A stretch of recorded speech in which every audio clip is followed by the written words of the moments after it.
AR news కు స్వాగతం.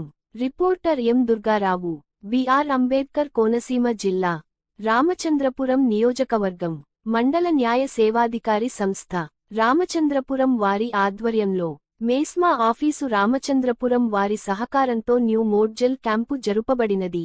ఈ అవగాహన కార్యక్రమంలో పట్టణ సేవాధిక నిర్మూలన స్కీమ్ 2015, మానవ అక్రమ రవాణా స్కీమ్ 2015 గురించి జరుపబడింది. ఈ న్యాయ అవగాహన సదస్సులో పాల్గొన్నవారు Shri K Venkateswararao, chairman, senior civil judge, Shrimati N Sharada, principal junior civil judge, advocate Shri D Satyanarayana, Shri B Srinivasarao, మెస్మా staff, N Mahalakshmi, MAS Prasad, Suribabu పాల్గొన్నారు. ముఖ్యంగా ఈ ప్రోగ్రాంలో పిఎల్విఎస్ పాల్గొన్నారు.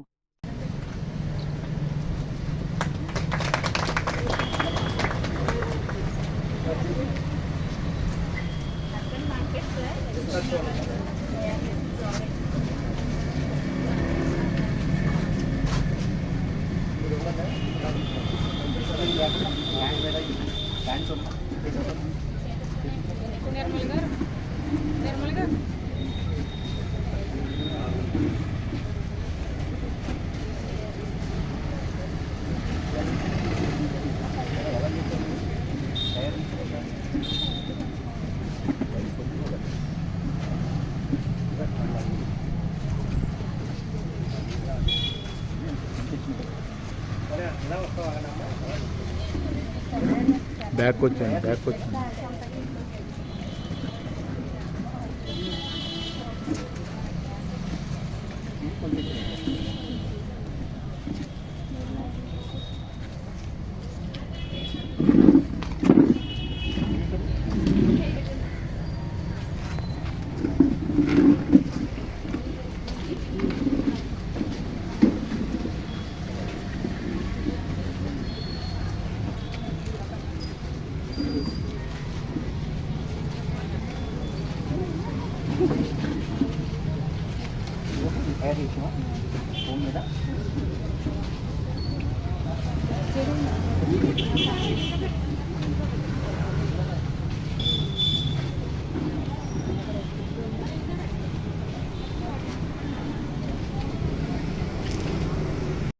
కే వెంకటేశ్వరరావు మన మధ్య ఉంటాం, మనకి ఎంత ఆనందం, వారిని తప్పలతో మనం స్వాగతించుకుంటాం.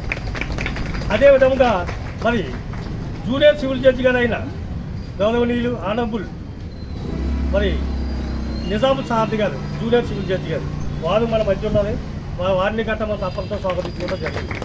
అలాగే ఈ సమావేశాన్ని అరేంజ్ చేయడానికి మరి మున్సిపాలిటీ వారు, మరి మెప్మా సభ్యులు, మెప్మాలో మరి సిఓగా పనిచేస్తారు, అదేవిధంగా ప్రసాద్ గారు, అదేవిధంగా సూరిబాబు గారు మాకు ఎంతో సహాయ సహకారాలు అందించడం జరిగింది.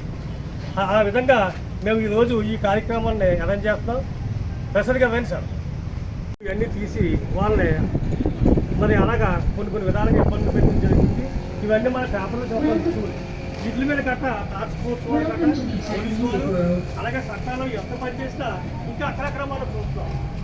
కనుక ఈ యొక్క విధానాన్ని మన కేంద్ర ప్రభుత్వాలు మన నిర్మూలన గురించి, తర్వాత ఇమ్మోరల్ ట్రాఫికింగ్ గురించి చెప్పడానికి అనేది ఇక్కడ మీకు అవగాహన కల్పించాలనే ఉద్దేశంతో ఇక్కడ మీటింగ్ ఏర్పాటు చేయడం జరిగింది. తర్వాత ఇందాక సార్ చెప్పినట్టు ఇమ్మోరల్ ట్రాఫికింగ్ యాక్ట్ అంటే చిన్నపిల్లల్ని కానీ మహిళల్ని కానీ మీకు చూసి ఉంటారు, పేపర్లో చూస్తుంటారు, సినిమాల్లో చూసి ఉంటారు. మాయ మాటలు చెప్పి వాళ్ళకి ఏదైనా ఉద్యోగం ఇప్పిస్తామనో, ఏదైనా పని కల్పిస్తామనో అనేసి దుబాయ్కి కానీ అలా వేరే ఊళ్ళో తీసుకెళ్ళడము, మీరు వాళ్ళ మాటలన్నీ వెళ్ళడము, అక్కడ వెళ్ళిన తర్వాత వాళ్ళ చేత ఈ స్మగ్లింగ్ చేయించడము, లేదంటే గంజాయి ఇలాంటి ట్రాన్స్పోర్ట్ చేయించడము, వాళ్ళ చేత రవాణా చేయించడము, అలాగే ఆడవాళ్ళని అయితే వ్యభిచార గృహంలోకి పంపించడము, చిన్నపిల్లల్ని, మహిళల్ని, ఇలాంటివన్నీ కూడా కొన్ని ముఠాలుగా ఏర్పడి ఇలాంటి ఇమ్మోరల్ యాక్ట్స్ అనేది చేయిస్తుంటారు. మీరు వాటిని గుర్తించి అక్కడ మీకు జరిగిన లేదంటే మీ చుట్టుపక్కల ఎక్కడైనా నష్టపోయేది మనం, మన భార్య, మన పిల్లలు, వీళ్ళే కదా. మనకి ఏదైనా జరిగితే అందుకోసం దాని యొక్క ముఖ్య ఉద్దేశం ఏంటంటే ముందుగానే డ్రైవింగ్ నేర్చుకున్న తర్వాత లైసెన్స్ ఇస్తారు. లైసెన్స్ ఉన్నవాడే తోలితే యాక్సిడెంట్లకు అవకాశం ఉండదు కాబట్టి ఆ ఉద్దేశము. అదేవిధంగా మనకు హెల్మెట్ పెట్టుకోండి లేకపోతే ఫైన్ అని అన్నారంటే మన శిక్షించడానికి కాదు, అది హెల్మెట్ అనేది మన రక్షించడం కోసం తీసుకొచ్చినటువంటి చట్టం. ఇవన్నీ కూడా ప్రజల్లో ఏంటంటే ఒక దురభిప్రాయం, ఇవన్నీ పెట్టి మనం వేధిస్తున్నారేమో అని అనుకుంటారు. కానీ మీలాంటి వాళ్ళు విని ఇదంతా మన కోసమే, మన శ్రేయస్ కోసం తెచ్చినవే అని పబ్లిక్లో మిగతా వాళ్ళకి కూడా చెప్పాలి. అదేవిధంగా మా సత్యనారాయణ గారు చెప్పారు ఇప్పుడు బాల్య వివాహాల గురించి. ఎంత నష్టం జరుగుతుందండి దాని మీద. 12 ఏళ్ళ 13 ఏళ్ల పిల్లలకు చేయటం వల్ల వాళ్ళ లైఫ్ స్టైల్ తగ్గిపోతుంది. దానికి అవకాశం లేకుండా మహిళల కోసం తీసుకొచ్చినటువంటి చట్టాల్లో కొన్ని దుర్వినియోగం అవుతున్నాయి. ఇప్పుడు ఇంతకుముందు కూడా ఏదన్నారు, మహిళల హెరాస్మెంట్ అత్తవారింట్లో జరుగుతుంది అది ఇది అనుకుంటాం. మీకు డొమెస్టిక్ వైలెన్స్ యాక్ట్ అనేది తీసుకురావడం జరిగింది. అంటే గృహహింస ఏదైనా జరిగినట్లయితే మహిళలకి వాళ్ళు కోర్టుకు రావచ్చు. కానీ ఇప్పుడున్న స్టాటిస్టిక్స్ ప్రకారము ఆ కేసులు ఎవరి మీద పెట్టారు అని అంటే మహిళల మీద ఎక్కువ మంది పెట్టారు. అంటే ఒక కోడలు ఇంటికి వెళ్ళింది అనుకోండి, ఆమెను హెరాస్ చేశారని పెట్టేది ఎవరంటే అత్త మీద, ఆడపడుచు మీద. అంటే ఒక మహిళ 2 మహిళల మీద కేసు పెడుతుంది. దాని ఉద్దేశం అది కాదు. నిజంగా భర్త ఎవరు వేయిస్తే భర్త మీద పెట్టుకోవచ్చు, కానీ ఎక్కడ ఉన్న ఆడపడుచు మీద వీళ్ళన్ని పెట్టడం వల్ల ఆ చట్టాన్ని మళ్ళీ సమీక్షించాలి, అది అవసరమా లేదా అనే పరిస్థితి కల్పించారు. అదేవిధంగా వరకట్న నిషేధ చట్టం సుప్రీంకోర్టు రీసెంట్ గా చెప్పింది, వీటిలో ఎక్కువ కేసులు మిస్యూజ్ అయిపోతున్నాయి కాబట్టి అసలు దాంట్లో మీరు అరెస్టులు చేయొద్దు, అది బెయిలబుల్ గా మార్చండి అని. కానీ దాని ఉద్దేశం ఏంటి, నిజంగా ఎవరైతే ఇబ్బంది పడతారో వాళ్ళు ప్రొటెక్ట్ చేయాలని తీసుకొస్తే చివరికి దాన్ని సమీక్షించుకునే పరిస్థితి తీసుకొచ్చాం. కాబట్టి అటువంటి తప్పుడు కేసులను అరికట్టాలి, నిజమైనటువంటి బాధితులు ఎవరైతే ఉన్నారో వాళ్ళు ముందుకు తీసుకురావాలి. ఇక్కడ ఈ కార్యక్రమాలు ఇవన్నీ పెట్టే ఉద్దేశం అదనమాట. చట్టాల గురించి ఎక్కువ మంది తెలియట్లేదు, ఆ బాధితులు ఎవరైతే ఉన్నారో బాధితులకు తెలిసేటట్టుగా చెప్పాలి అనే ఉద్దేశం. దాంట్లో మిమ్మల్ని భాగస్వామ్యం చేయడం ఎందుకంటే మీరు పబ్లిక్ తో టచ్ లో ఉంటారు కాబట్టి కొంత అవేర్నెస్ తీసుకొస్తారు, మహిళలుగా వాళ్ళ సమస్యలు మీకు ఎక్కువగా తెలుస్తాయి అనే ఉద్దేశంతో ఇట్లా ఈ కార్యక్రమాలని పెట్టడం జరిగింది. ఇదే విధంగా ఇమ్మోరల్ ట్రాఫికింగ్ యాక్ట్ గురించి కూడా మేడం చెప్పడం జరిగింది, మానవ అక్రమ రవాణా గురించి కూడా చెప్పడం జరిగింది. మనం చూస్తున్నాం పిల్లలు ఎంతో మంది వాళ్ళ జీవితాలని బలి చేస్తున్నారు, చాలా అన్యాయంగా చేస్తున్నారు.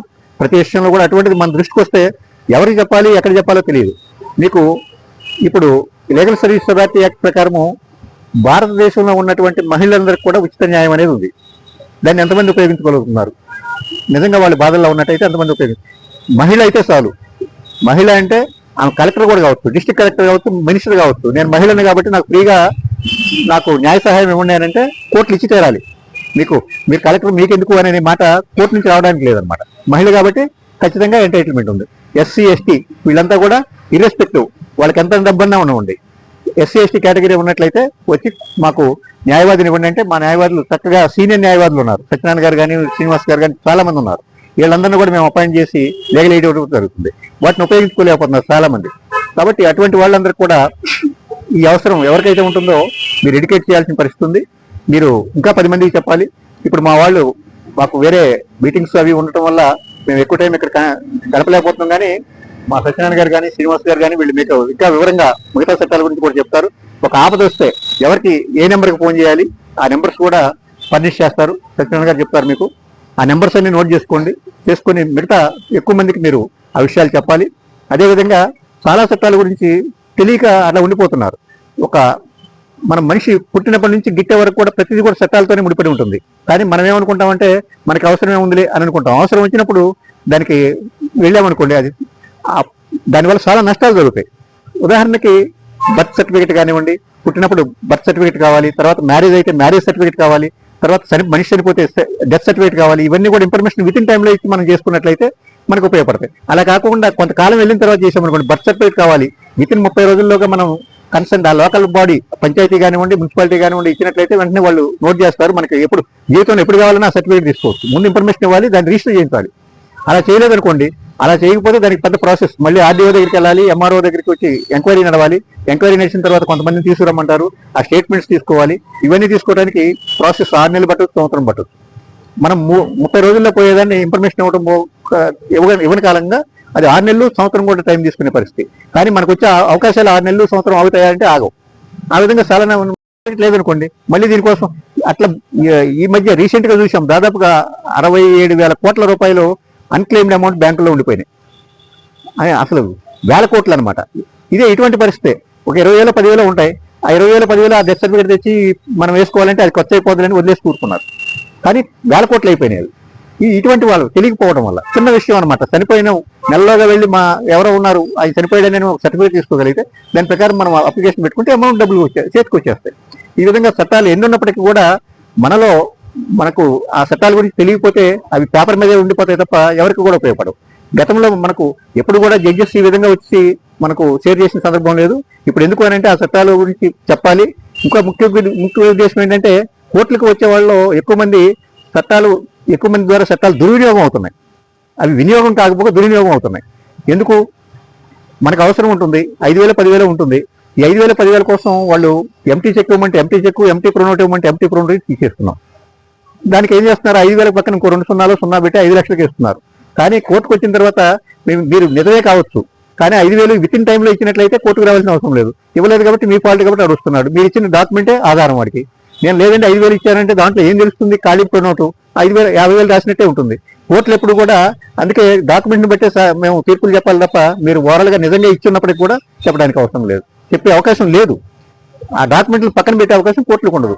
ఉన్న ఎవిడెన్స్ చూస్తాం తప్ప మీరు ఇచ్చారంటారు, ఆయన తీసుకోలేదంటారు, డాక్యుమెంట్ ఏమో ఇచ్చినట్టుగా సపోర్ట్ చేస్తుంది. అంటే మన ఓరల్ ఎవిడెన్స్ డాక్యుమెంట్ ఏదైతే సపోర్ట్ చేస్తుందో అదే తీర్పు చెప్పాలి తప్ప కోర్టులు బియాండ్ వెళ్ళడానికి కోర్టులకు కూడా పవర్ లేదు. మీరేమనుకుంటారంటే కోర్టులకు వచ్చిన తర్వాత న్యాయం జరగలేదు అనుకుంటారు, కానీ ఏం చేస్తాం మరి? మీ పాలిటీ అది. అందుకోసం ఈ ఖాళీ చెక్కులు ఖాళీ నోట్లు ఇస్తే వచ్చే నష్టాలు ఏంటనేది కూడా మీరు ప్రజల్లో ముఖ్యంగా ఇప్పుడు జరుగుతున్నవి అది ఇవ్వకూడదు. ఒకవేళ అవసరం ఉంది, 5,000 అవసరం ఉంది, వాళ్ళు ఖాళీ చెక్కు ఉంటే 10,000కి రాసుకోమనండి, తప్పలేదు. పోతే 5,000 పోతాయి. కానీ అలా కాకుండా ఉంటే 50,000 రావచ్చు, రేపు 5 లక్షలు కూడా రావచ్చు. మీకు ఆస్తులు ఉంటే ఎక్కువ కూడా రాస్తారు. కానీ దాన్ని రుజువు చేయటం 5,000 తీసుకున్నానండి, ఖాళీ చెక్కు ఇచ్చాను అని చెప్పడానికి రుజువు చేయటం కోర్టులో చాలా కష్టం. కానీ 5 లక్షలు ఇచ్చారని రుజువు చేయడానికి పేపర్ ఉంది. పేపర్ మీద ఏది ఉందో కోర్టులు కూడా అదే చెప్పాల్సిన పరిస్థితి. అటువంటి పరిస్థితి ఉంటుంది చాలా రకాలుగా. అంటే కోర్టులు ఎంతవరకు చట్టాలు అమలు చేయడానికే తప్ప ధర్మాన్ని రక్షించడానికి కాదు. ధర్మం వేరు, చట్టం వేరు. ఎలా అంటే మనం ఒక ప్రామిసరీ నోట్ రాసిచ్చిన తర్వాత వాడు రాయించుకున్నవాడు 3 సంవత్సరాల్లో కోర్టుకు వచ్చాడు అనుకోండి, వస్తే కోర్టులు తీర్పు చెప్తే వాడికి ఇస్తాయి. 3 సంవత్సరాల తర్వాత వచ్చాడు అనుకోండి, 3 సంవత్సరాల తర్వాత 2 రోజులకు 3 రోజులకు కోర్టుకు వస్తే కోర్టులు ఇవ్వక్కర్లేదని తీర్పు చెప్పాలి. ఎందుకంటే చెల్లదు అది చట్టం. చట్ట ప్రకారం. ధర్మం ప్రకారం అయితే 3 సంవత్సరాలు కాదు 10 ఏళ్ళైనా వాడికి డబ్బులు తీసుకున్నప్పుడు ఇవ్వాలి. కానీ ధర్మం ప్రకారం తీర్పు చెప్పడానికి కోర్టులకు పవర్ లేదు. కోర్టు ఆ విధంగానే ఉంటుంది. చట్టం వేరు. అందుకోసమే చాలా మంది కోర్టులకు వెళ్తాం కానీ టైం తీసుకుంటే ఇదంతా అవుతుందా అని అనుకుంటారు. కానీ కోర్టులు ఎప్పుడు చట్టం ప్రకారం తీర్పు చెప్పాలి కాబట్టి ఆ చట్ట పరిధిలోనే ఉంటుంది. కాబట్టి ఈ విషయాలు ఎవరికి కూడా లా చదువుకొని వాళ్ళకి, కామన్ పబ్లిక్కి తెలియదు. ఇటువంటి విషయాలన్నీ కొన్ని ఎడ్యుకేట్ చేయాల్సిన పరిస్థితి అనమాట. ఎందుకంటే చట్టం అనేది మనకు ఒక రోజులో తెలుసుకునేది కాదు. కానీ మన రాజ్యాంగం ప్రకారం చట్టం నాకు తెలియదు అని అంటే అది క్షమించడానికి నేరం అన్నారు. ప్రతి పౌరుడి మీద చదువుకున్నా చదువుకోకపోయినా చట్టం గురించి తెలుసుకోవాల్సిన బాధ్యత. ఇప్పుడు నేను హెల్మెట్ పెట్టుకోకుండా వెళ్తున్నాను, ఆ రూల్ ఉందని నాకు తెలియదండి, నేను ఫైన్ కట్టనంటే కుదరదు. తెలుసుకోవాల్సిన బాధ్యత. డ్రైవింగ్ లైసెన్స్ లేకుండా డ్రైవ్ చేస్తున్నాను, నాకు రూల్ తెలియదని అంటే ఒప్పుకోవచ్చు. చట్టం తెలుసుకోవాల్సిన బాధ్యత. రాజ్యాంగ సూత్రాలకు మనం దానికి లోనై మాత్రమే మనం యాక్ట్ చేయాలి. అటువంటి వాటికి కూడా ఇవ్వచ్చు. కానీ అలానే ఎలిజిబిలిటీ లేని వాళ్ళకి మేము ఇవ్వడానికి గవర్నమెంట్ కొన్ని నామ్స్ ఫిక్స్ చేస్తుంది. ఆ నామ్స్ అన్నిటికీ లోబడి అన్ని అర్హతలు ఉండి ఇవ్వకపోతే మాత్రం ఆ స్కీమ్స్ కూడా మేము రికమెండ్ చేయడానికి లీగల్ సర్వీస్ అథారిటీకి ఒక అథారిటీ రైట్ ఉంది. అటువంటి వాళ్ళు ఎవరున్నా కానీ మీ దృష్టికి వస్తే తీసుకురండి. ఖచ్చితంగా అందరికీ కూడా మనం న్యాయ సహాయం ద్వారా ఖర్చులన్నీ కూడా సంప్రదించడానికి అవకాశం ఉంది. కాబట్టి